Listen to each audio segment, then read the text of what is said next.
In today's video, I'm going to teach you how to zoom in and out in Microsoft Outlook Fast 2025 Guide. First, open your web browser and search for Microsoft Outlook. Click the official Microsoft Outlook site, then sign in with your account to access your mailbox. Make sure you're in the right account and that you can see your folders and messages, so everything we do next appears exactly where you expect it.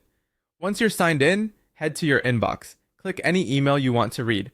The message needs to be open in the reading pane or in its own window so that the Outlook zoom tools are visible and active.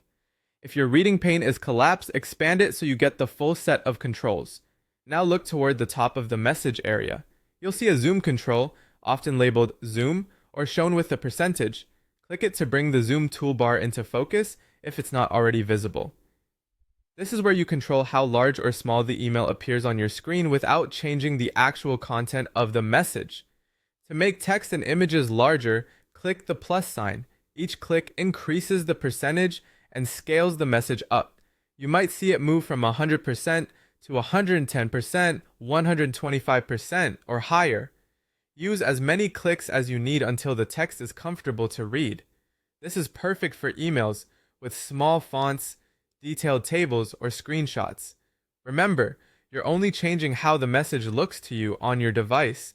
You're not editing the email or affecting how anyone else sees it. If the content starts to feel too big or you want to see more on screen at once, click the minus sign to zoom out. Each click decreases the percentage and gives you a wider view of the thread. This is helpful when scanning long conversations or comparing information across sections of an email. Keep an eye on the percentage indicator so you know exactly where you are. Many people find 100% good for general reading and bump it up slightly when text feels tight. If you don't see the zoom control, try maximizing the window or expanding the message view so the top bar shows all options. There's usually a quick way to reset back to 100% right near the plus and minus, bringing everything back to the default in one click. Also, it's best to use Outlook's built-in zoom rather than your browser zoom so only the email content is affected. That's all there is to it. Open Outlook, sign in, open any email, click zoom at the top, use plus to zoom in, and use minus to zoom out. Practice once or twice and you'll find your ideal reading size in seconds.